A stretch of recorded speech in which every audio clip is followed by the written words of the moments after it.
Hi, good evening, everyone. My name is Dana Miller. I am the Commissioner of Neighborhood and Business Development for the City of Rochester. We are having this activity take place tonight for your benefit. This is the 2022 and Hi, through good evening, 2023. everyone. My name is Dana Miller. I am the Commissioner of HUD funding overview. So this is the annual action plan public hearing number 2. And we will have a number of people from the various departments of the city who will be presenting different aspects of the HUD funding tonight. So I will begin by asking Henry Fitz to start, and then we will have each person who has a particular area to cover come in after that. So thank you for joining us tonight. And if you have questions, there will be an opportunity to ask those a little bit later. Thanks, Commissioner Miller. All right, I'm going to bring up our PowerPoint slides for this evening.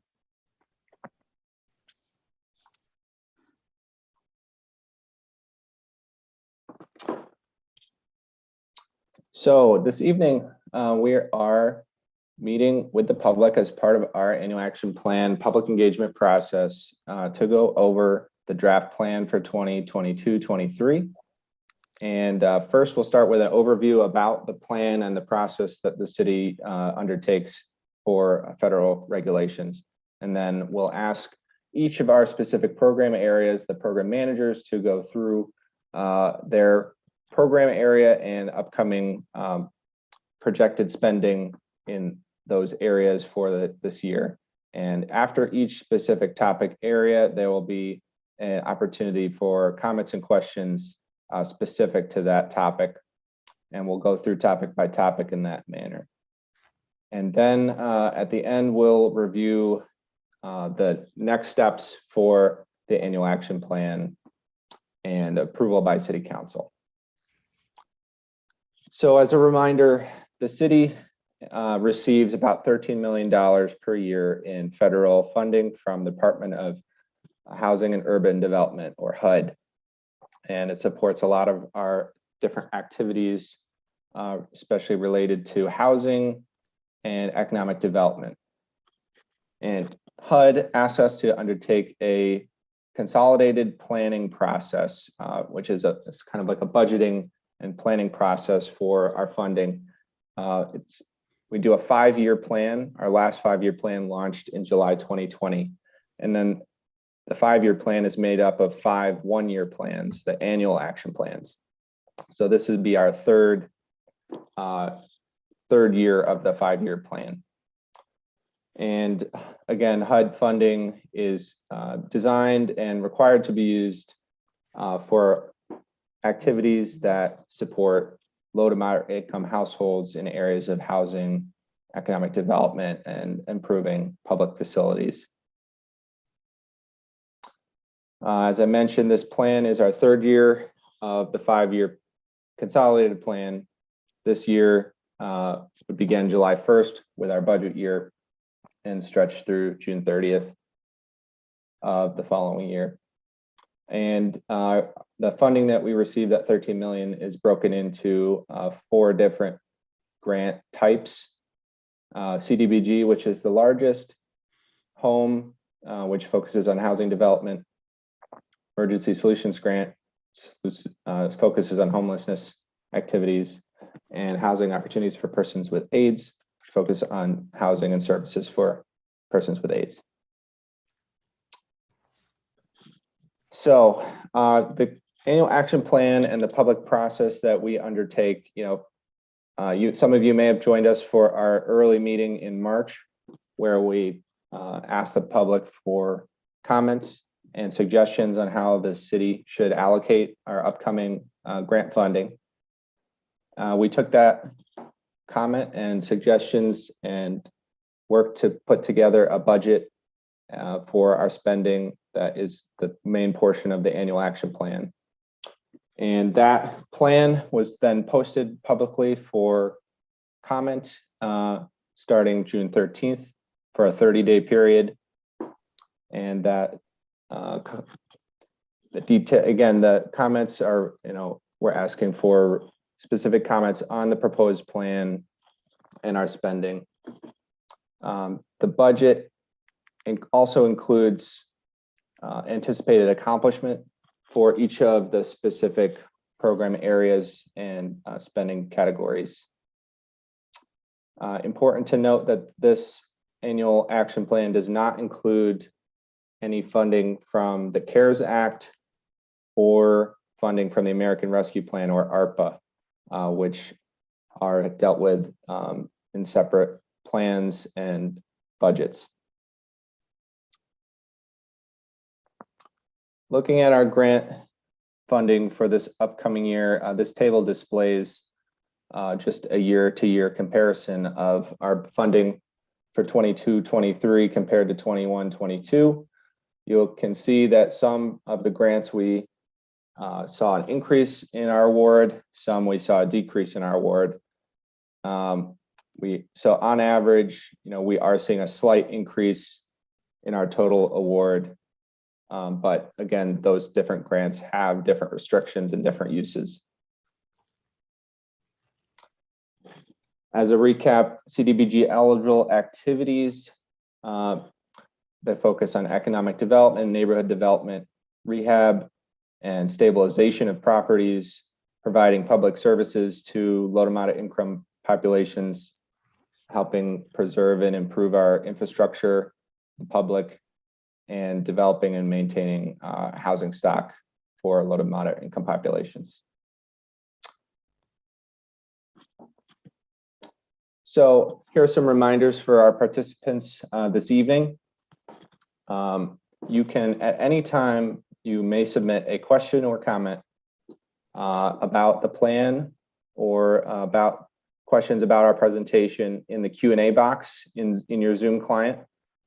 Please use the Q&A. Chat has been disabled, so please type your questions into the Q&A box. Our knowledgeable program managers will be monitoring the Q&A and will be responding to questions that they can respond to briefly in writing. More complex questions and comments may be addressed at the Q&A, designated Q&A time slots in the agenda. At the end, again, we're going topic by topic. So we will, after say business development concludes, we will read any unanswered questions or comments aloud and have a brief response to each of those. Again, other basic housekeeping reminders. This PowerPoint and recording of this session will be available immediately in the days following this meeting. And all these materials are posted to the City of Rochester webpage for our HUD planning and engagement processes, which is cityofrochester.gov/consolidated plan 2020. You may also submit questions, comments, and feedback after the meeting via a survey that's linked here, or you can email us at hudfunding@cityofrochester.gov.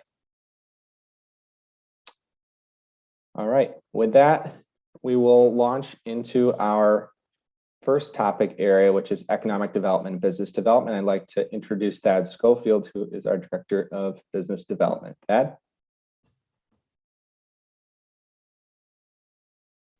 Thad, you're muted. Good evening, everyone. Thank you, Henry. These funds are very important for us to help businesses and business owners within our community, who often employ many individuals, which helps our community and our residents. We have three main goals in business development. Number one, to create and retain jobs with an emphasis upon helping city residents find and retain positions within our community. Increase investment. When companies increase their investment, that those dollars lead to other investment and other spending within the city, which is a positive impact upon everyone. Lastly, assist businesses with providing products and services for our community.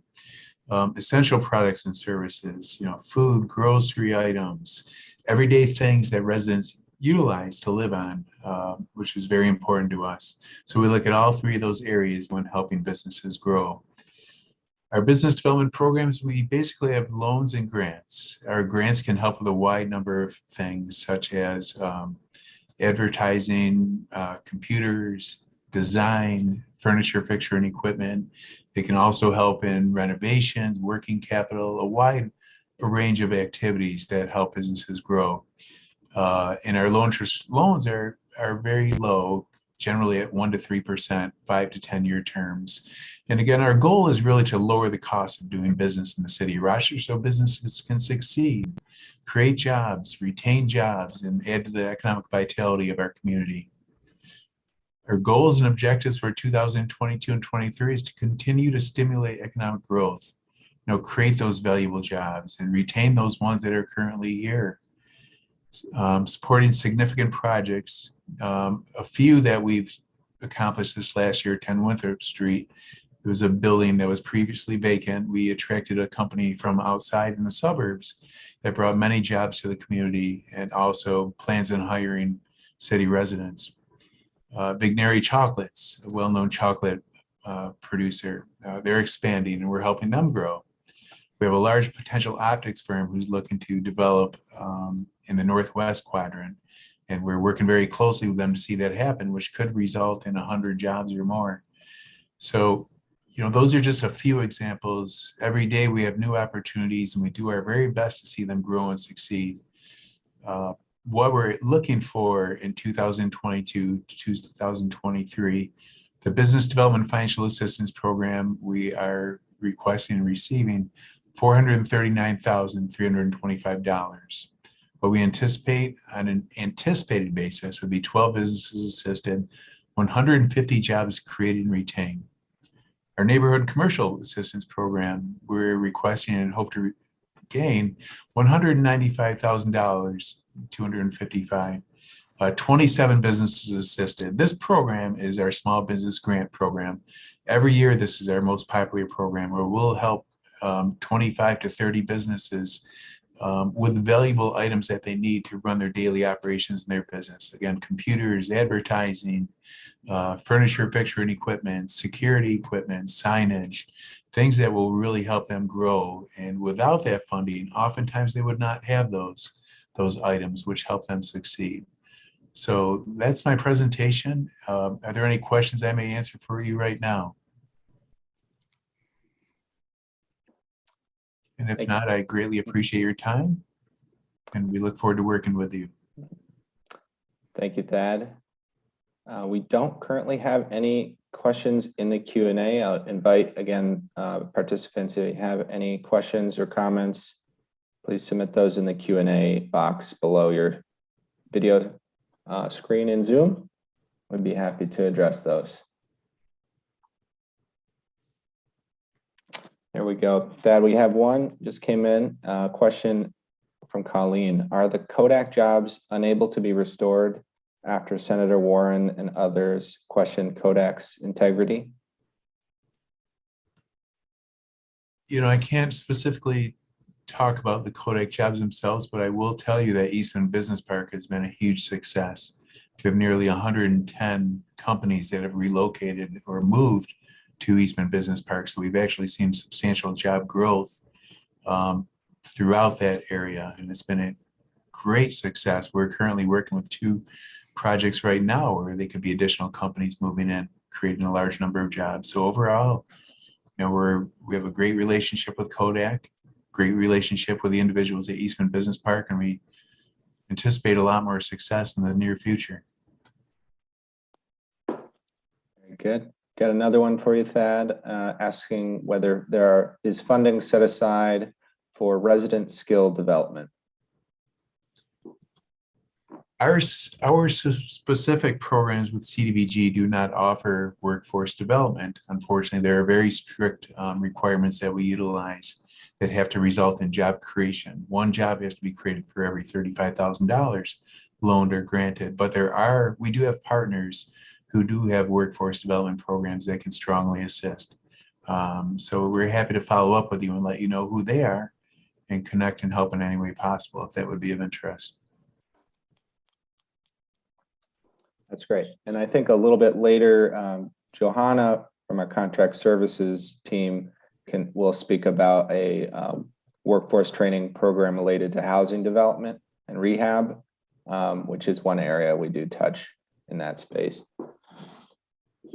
Another question for you, Thad, is, are there specific grant and loans available for review, and are there reporting on the results of the grants provided? So I think this is a question about, I know, transparency of our program and data. Yes. We do have, to begin, first we go through a thorough underwriting process for any grant applications,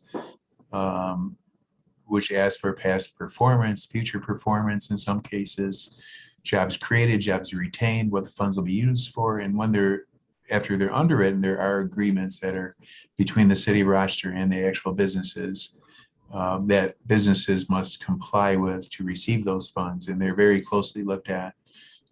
After that, there are specific job reports that are asked for.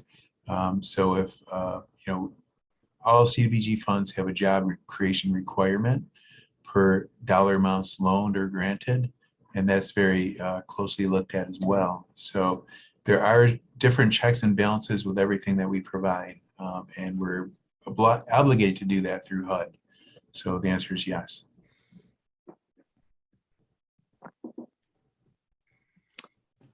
All right, last call for questions on this topic area.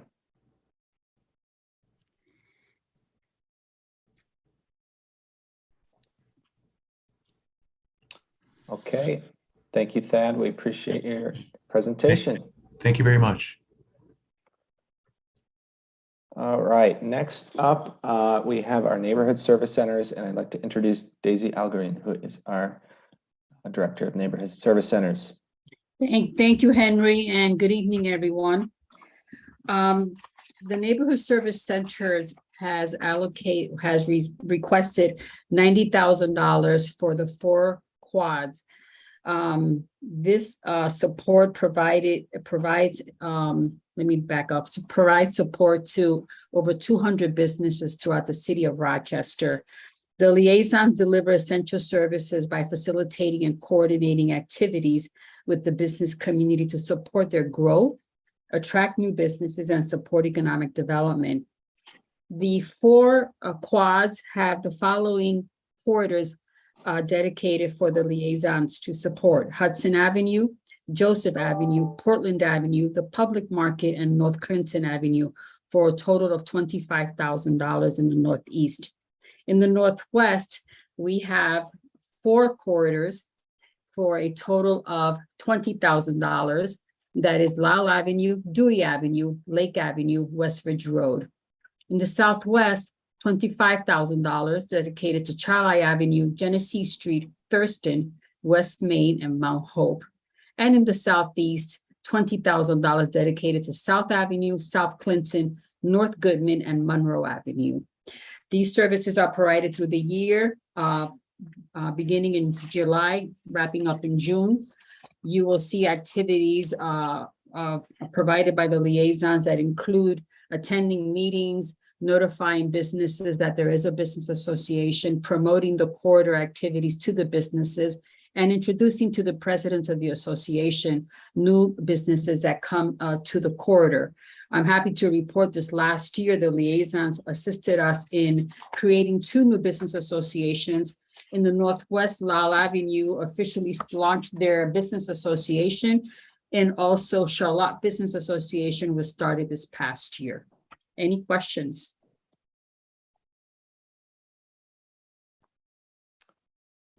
We don't have any questions yet. Again, invite questions on the neighborhood service centers and the street liaisons.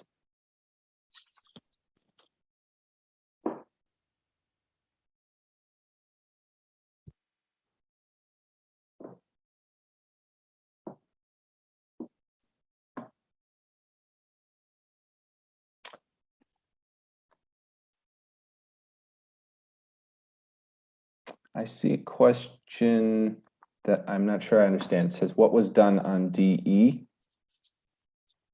Colleen, did you mean Southeast?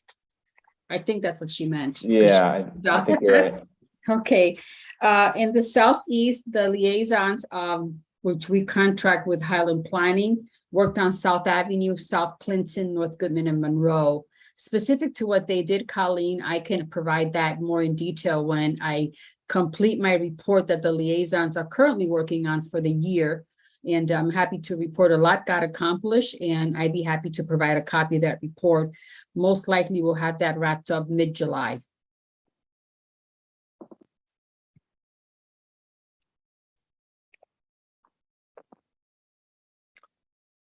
Great. All right, last call on questions for this topic.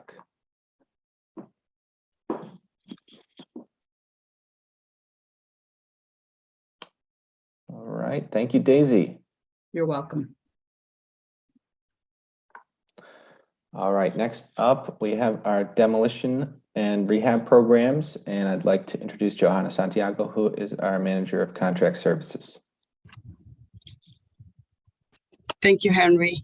For the Cdbg rehab and demo programs, our priority is to determine which areas would benefit most from the Cdbg funding. We will also continue to plan and analyze our program delivery system to address areas where weakness and capitalize the program strengths. We will also address child lead poisoning through the lead hazard control program and address the housing repair needs of low to moderate income homeowners. For this upcoming 2022-23 fiscal year, we are requesting $1.2 million for the demolition program. We are proposing to demolish approximately 50 buildings. For the emergency assistance program, we are requesting $97,627 in funding and propose to assist 19 owner occupants with emergency needs such as furnace and hot water heaters. For the housing rehab program, we are requesting $561,870 and propose that 21 houses will be rehabilitated. For the lead hazard control program, we are requesting $219,662 and propose that 19 units will be rehabilitated. For the Project Phoenix program, we are requesting $48,813 in funding and propose that 3 houses will be rehabilitated. The Project Phoenix program offers an opportunity for on-the-job training in the construction industry, and it engages City of Rochester residents to consider pursuing a career in the construction and building trades. The goal of the program is to facilitate viable employment opportunities and positively address the City of Rochester's critical housing needs.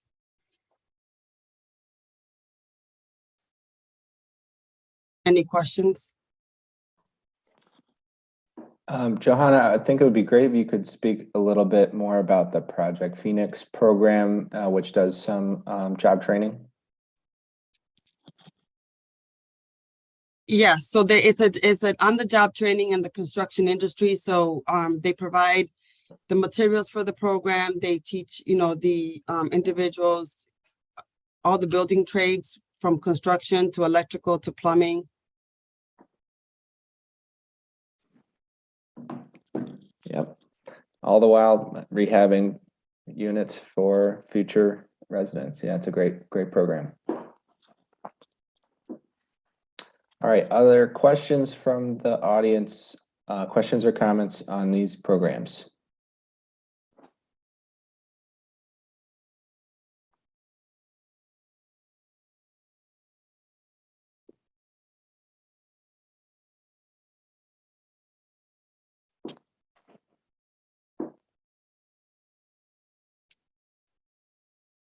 All right, last call for questions, comments on demolition and rehab.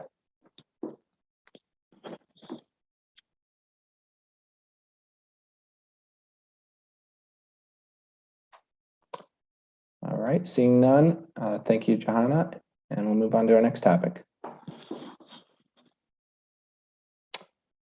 All righty. Next up, we have our Department of Recreation and Human Services, and I'd like to introduce Sarah Scott, who is our Director of Recreation and Park Stewardship.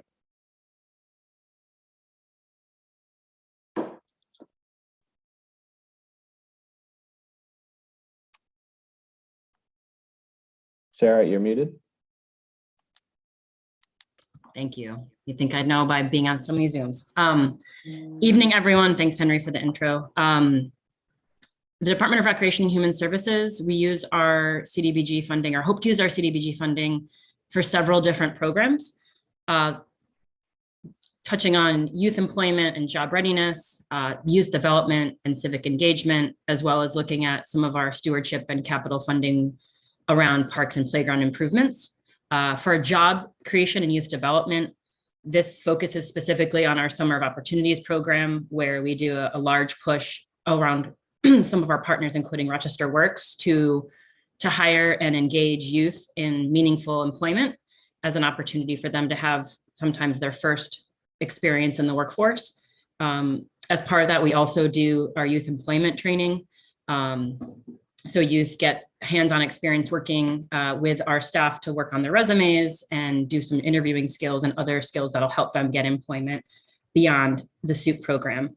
We also do offer, it's come up before, but we do offer year-round opportunities for youth. We just aren't able to hire as many youth for the school year, but youth can work, I believe it's up to 10 hours during the school year.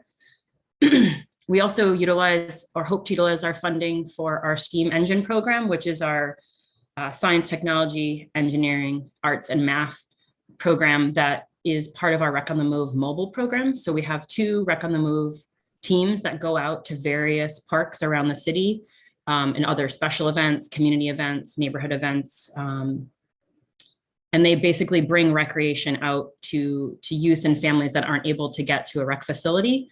And we've worked with partners, including the Scenic Park Zoo Society, U of R, and others to create meaningful STEAM activities to engage those youth while we're in the parks.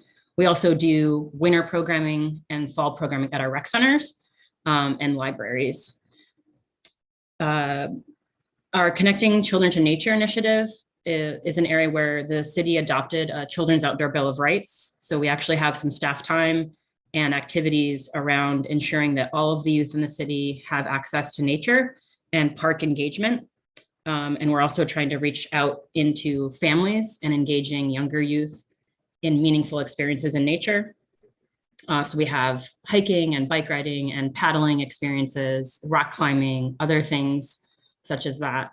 Again, employment and job training support. So both staff time as well as youth and youth employment opportunities to make sure that we have meaningful experiences for as many youth that are interested. The youth leadership and civic engagement is specific to our Youth Voice One Vision program, which actually was, Mayor Evans was a founding member of this group. It's a way for the youth at our rec centers as well as in the community to engage meaningfully in decision-making and ideas and project ideas within the city. The youth meet regularly, they engage in leadership programming, as well as meeting with city council and the mayor and community groups. They also have meetings within each rec center to bring the voice of the youth back to leadership. International Plaza, long dreamed of project on Clinton. If you haven't visited, I believe they're open on Thursdays and Sundays. It's a great space, also a great space for entertainment. So helping entrepreneurs and small businesses have pop-up locations at that site. And then, as I mentioned before, one of our other pieces that we work on is park stewardship. So the infrastructure and play apparatus. This is a pot of funding that we hope to get to utilize to renovate and improve our play spaces. We have a vast array of resources in the city. It's quite impressive, actually, compared to some of our sister cities, the amount of parks and playgrounds that we have. And so just using this money to make sure we're keeping up on safety and having state-of-the-art equipment and the best play apparatus for the youth of our city. And that is all. All right, thank you, Sarah. We will take questions on this topic area.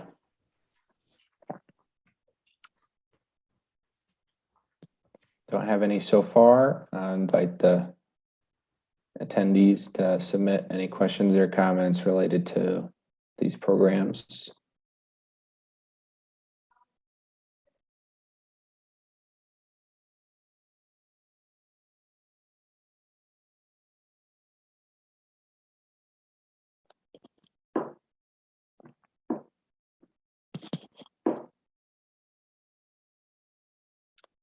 last call on questions for DRYs and youth programming. Give you a second in case you're still typing. All right, we got one. Question from Colleen. Are children fed lunch or breakfast at rec centers? I believe that's. Yep. Yes, absolutely. They are provided through the New York State Education Department and USDA. We have free breakfast and lunch at all of our rec centers, including several library locations. I can provide a link in the chat to the Summer Meals Consortium. There's a map. You can put in your address and it can show you the closest locations to your home.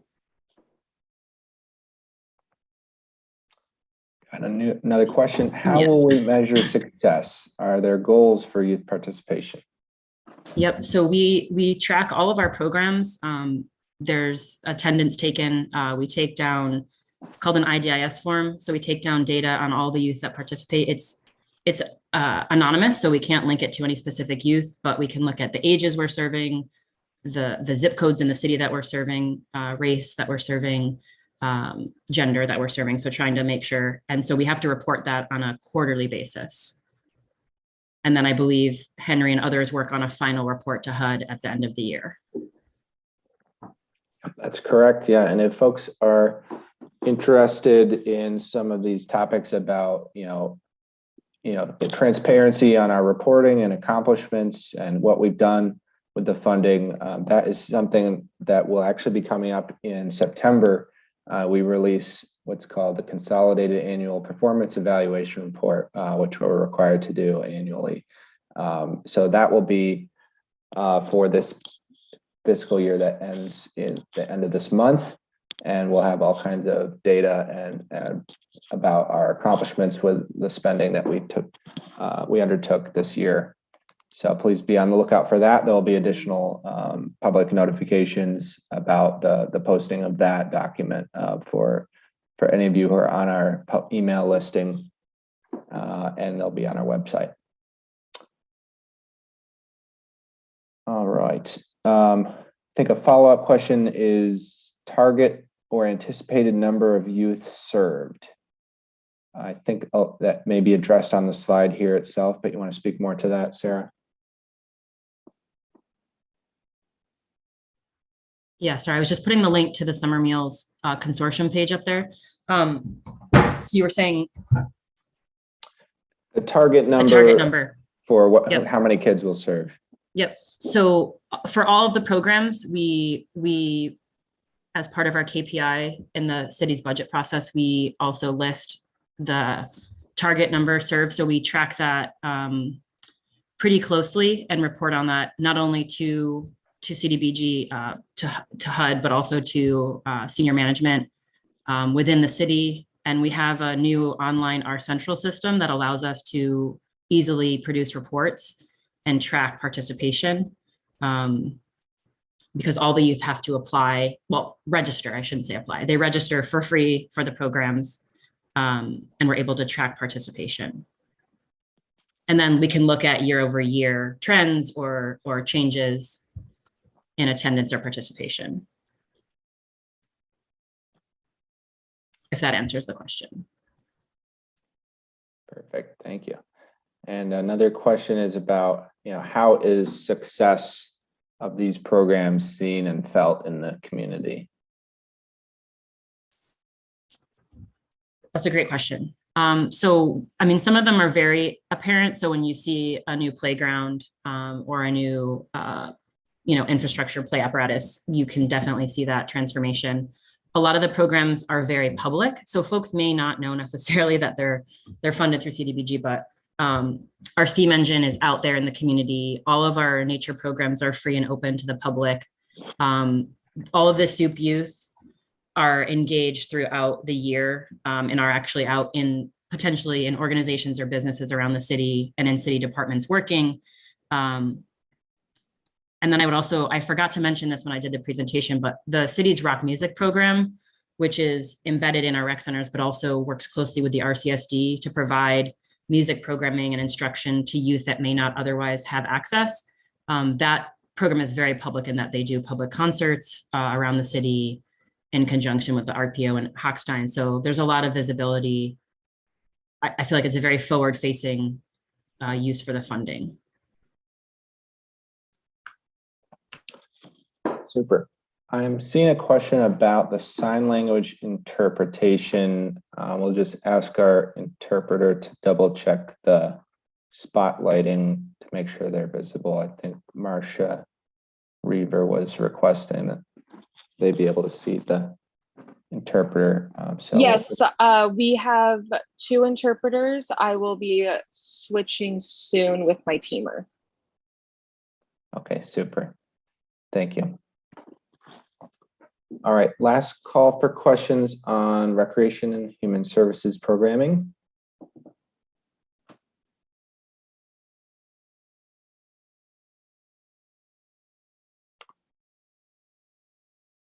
All right, thank you, Sarah. We'll move on to our next topic.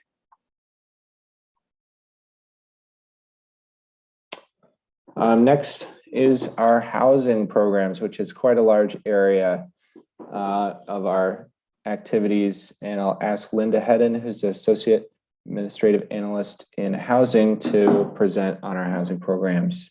Sorry, 1 second, Henry. We still have Sure. a problem with the interpreter. Is there an instruction on how this participant can spotlight the interpreter themselves, or is there something we can do? Sure. I'd ask the interpreter if you guys are probably more well-versed in the instruction on spotlighting. Could you come back on for a moment? Sure, this is the interpreter. My name's Kim. Yes. Let you know, if you were to spotlight, you can give us co-host access and we can spotlight each other if you would like. Yes, I made Madison a co-host. I'll make you a co-host as well right now. Thank you so much. Yeah, thank you. Sorry about the issue, folks. Definitely want to make sure you're able to fully participate. Okay, so again, I'd love to introduce Linda Hedden, Associate Administrative Analyst in Housing, who will be presenting on the housing programs. Linda?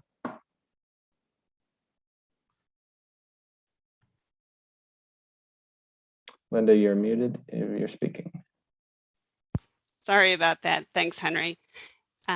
Housing support and development programs are able to utilize, in addition to Community Development Block Grant or CDBG, 3 other funding sources: HOME, the Home Investment Partnership Program; HOPWA, Housing Opportunities for Persons with AIDS, as well as the Emergency Solutions Grant programs. We'll go through a bit of information on each of those as they relate to housing services, programs, and activities. So, housing programs and priorities for CDBG funding to provide decent housing and suitable living environments for low to moderate income households through public services and the rehabilitation of housing. Help residents become more stable in their housing. And there are also activities to include assistance to seniors to remain in their homes, landlord-tenant education, and mortgage default resolution. Our 2022-23 goals and objectives continue to help maintain and improve housing stability for low and moderate income households. In 22-23, for our Home Rochester program management, we're requesting $181,588 to provide administration of the Home Rochester program, which is an acquisition, rehab, and sale of single-family homes to income eligible households to become owner-occupants homeowners. Aging in place, $39,051 to assist 126 households. Legal services for seniors, including helping with things like will preparation, assistance with getting services that they may need, 39 persons assisted. Tenant landlord services, we've requested $78,102 and anticipate serving 174 households. Foreclosure prevention, working with homeowners to address challenges that they're having in making payments for their homes and working out a resolution. $122,327 to assist 107 households. Total funding for housing activities through Community Development Block Grant is $450,356. The Home Investment Partnership Program is strictly for housing activities to assist low and moderate income households. We do this through home ownership assistance, new construction, and rehabilitation of housing. 10% of the city's annual allocation can be used for administration. That amount is $275,598. CHODO Reserve, which is a community housing development organization reserve, which is a requirement of home funds.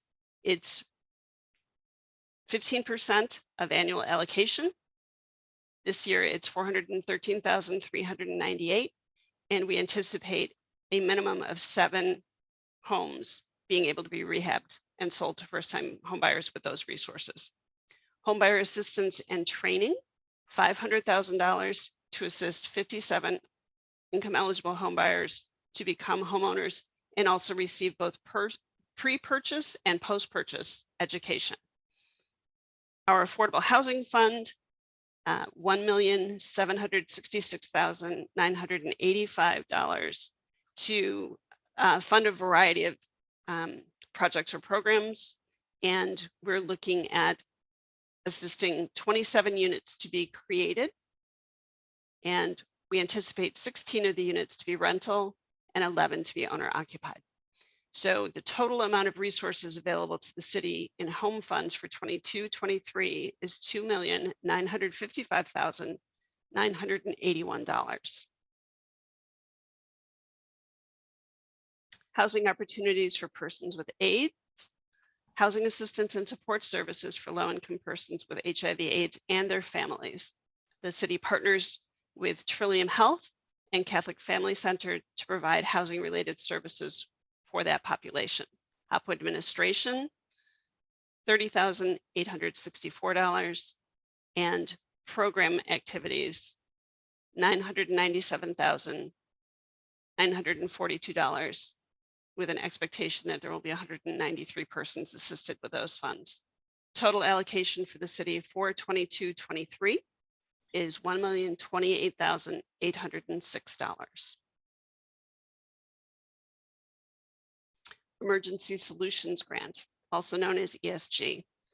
Street outreach and emergency shelter activities, homeless assistance, homelessness prevention, and the city partners with many community agencies to provide a range of housing services to assist folks who are experiencing or at risk of experiencing homelessness.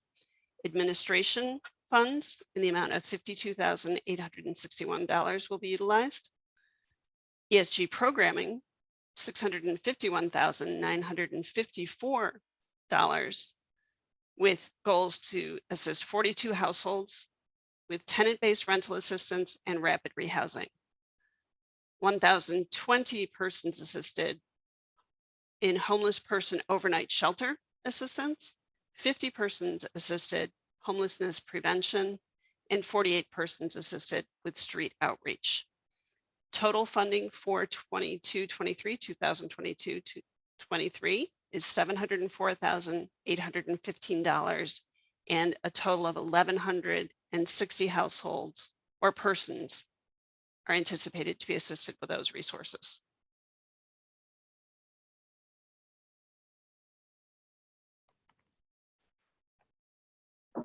Are there any questions? Thank you, Linda. Let's take a look at our Q&A, and again, invite our attendees to please submit any questions in writing in the Q&A box. All right, first question we have for you, Linda, is to please define decent housing, and we'll also invite any of the other housing colleagues to, please, you can come on camera and help assist Linda as well. Decent housing is housing that meets certificate of occupancy standards and provides a safe, secure place for people to live.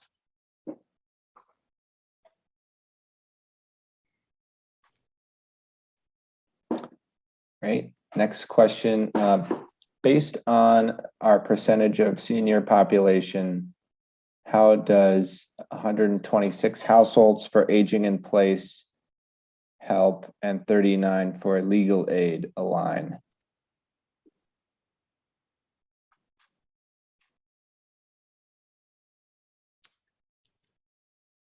I'm not sure I'm clear on the question. The resources do allow for that level of assistance. If the question is, does that meet all of the need that the community has? I would say the answer is no, it does not, particularly with regard to aging in place assistance. There are service providers who we work with that provide additional services to City of Rochester residents with other resources that they have to be able to provide those services. The city is one of a number of funders to have those services be available throughout our community.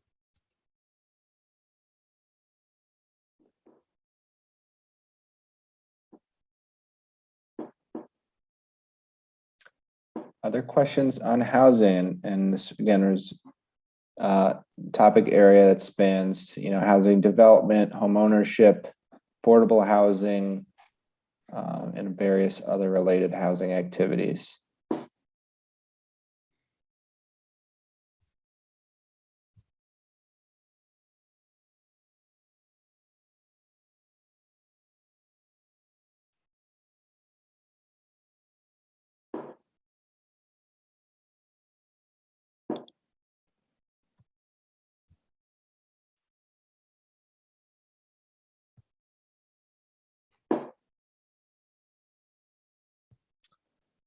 All right, last call for questions on housing activities. We'll give you just a minute if you're still typing.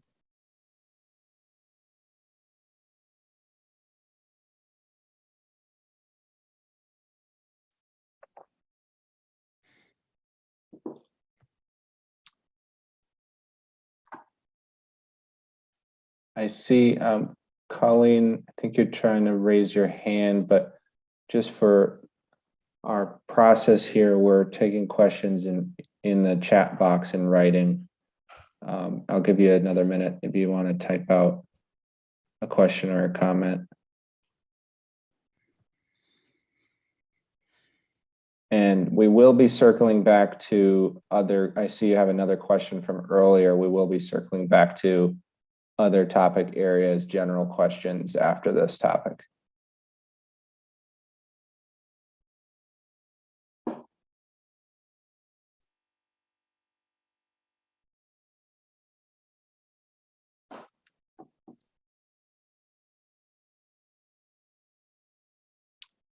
All right, last call again.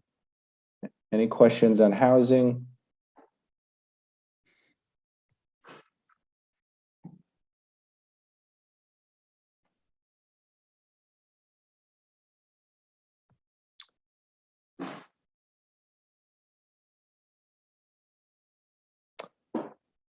All right, seeing none. Thank you, Linda. We appreciate your presentation. Thank you. All right, before we go into this, this is our schedule for the next steps. We'll take any other general questions and circle back to the question Colleen had before. Thad, are you still with us? This was related to business development. Yes, I am. All right, Colleen's question was, what happens when the job creation requirements aren't met for a project? So we would ask the applicant or the receipt of funder, what would be the reasons why? And again, they have 3 years to create those jobs. And we would ask the reason why a job was not created.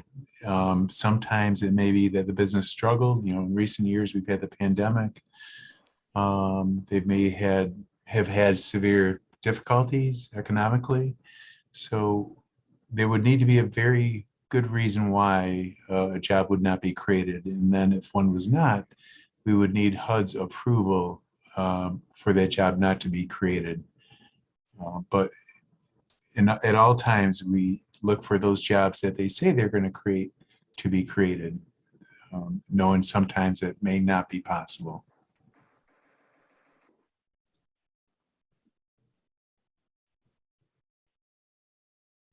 Great. Any other general questions or things you may have thought of through the course of the presentation on other topic areas? Take those now.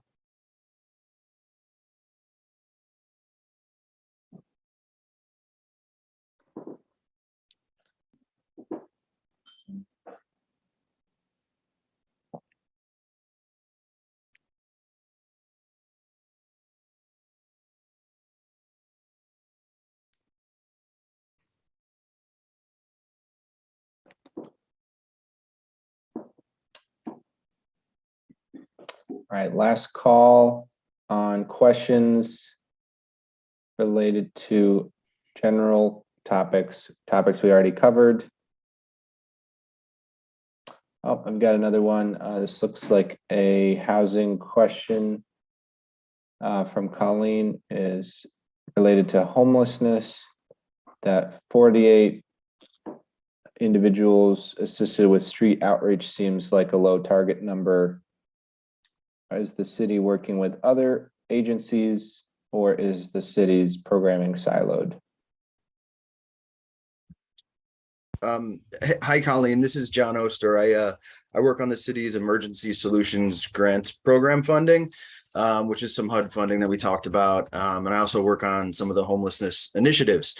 I'm glad you noticed that. So 48 is a good amount. That's not the number of people that our street outreach team connects with, but the amount of people that they actually are able to move into permanent housing, which is a pretty good number, we think, given what's going on some of the cases. But we've gone to great lengths over the past couple of years to engage with the county Office of Planning and Department of Human Services to make sure that we're working in partnership with each other. There's a lot of funding sources out there for street outreach. We have a very small pot of that with ESG, but we're leveraging our resources with each other and working together to make sure we're all, making sure our efforts are combined. So we're trying not to be siloed. We're doing a pretty good job of that, we think. Yeah, that's a great partnership with the county. Joint RFP process helps to make sure that, our money can go further. Small agencies can be supported by both the city and the county funding for the same type of activity.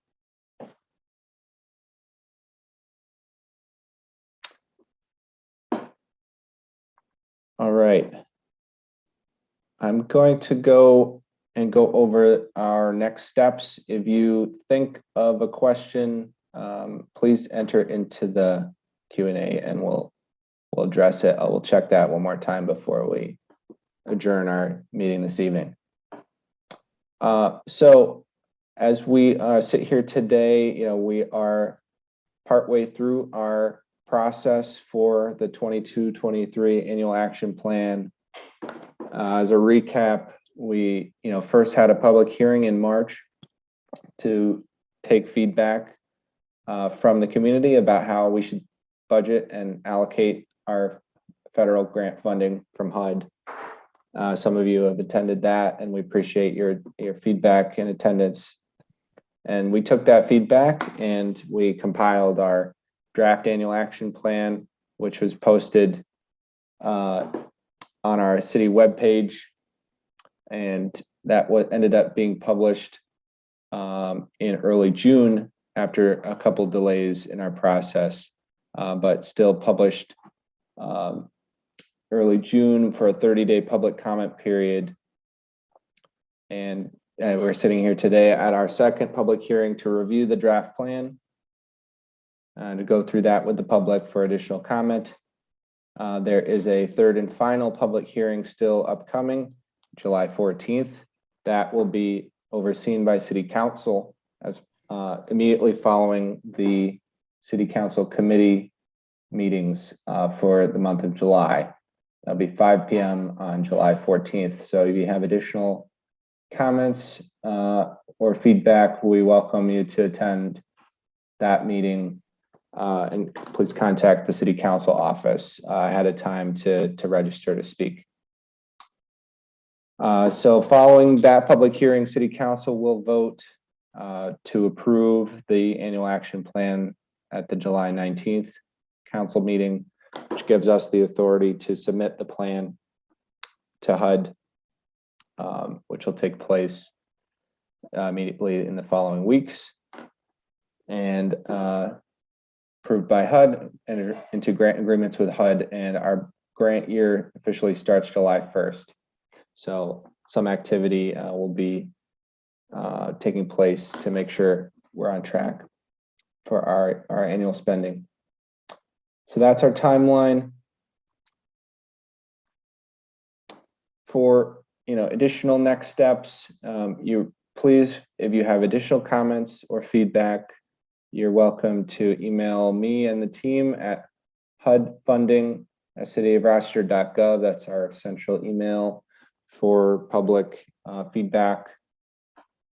You can also make sure to go and take a thorough read through the draft annual action plan and supporting documents that are on our public webpage for this process. That's at cityofrochester.gov/consolidated plan 2020.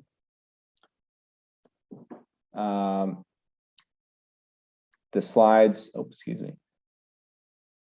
accidentally canceled our screen share. A copy of the slides we showed tonight will also be posted at that same webpage, and a link to the video recording from this meeting will also be posted on that webpage. So it's a great resource and something you should bookmark if you really want to stay engaged with our public process. Again, feedback is due. We're accepting feedback on the plan through that date of July 14th. That's the end of our 30-day public comment period. So please send anything to us by that date. And you can, again, submit that via this email, or if you go to our webpage, there is a digital survey that you can complete to provide your feedback. Has a couple questions you can respond to. And finally, if you're not already, we encourage you to sign up for our HUD email list that will be, continue to be notified about our public hearings and public process for our HUD programming, as well as other related opportunities such as RFPs and things of that nature related to a public federal funding. So you can sign up for that. There's a link on our webpage to sign up for that mailing list. All right. At this time, we'll check the Q&A one last time for any other final questions, final comments before we adjourn this evening. I see another question from Colleen asking about whether roof repair and home repair funds are through ARPA versus HUD. So, Johanna, I don't know if you're still with us. The short Looks answer, like she's typing an answer, Henry. yeah, let's do that. I can just speak briefly for her verbally, just to say that we have repair and rehab programming funded from both HUD as well as ARPA funding. However, the roof program is only funded through ARPA funding. So a slight difference on that piece.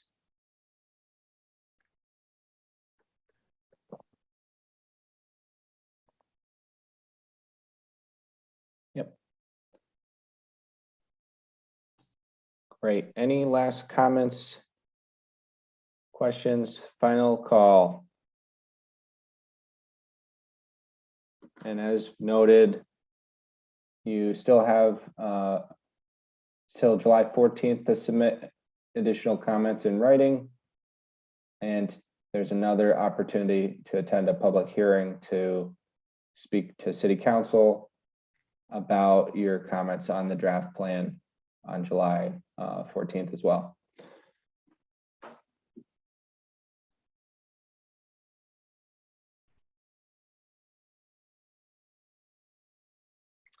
Great. All right. Well, I'd like to thank my fellow colleagues and presenters and everyone on the line tonight who presented about our programming and this important public process. And I'd like to thank our participants who joined and are engaged in providing comments and feedback. We appreciate your participation in this public process. All right. With that, we will adjourn and thank you again. Have a good evening.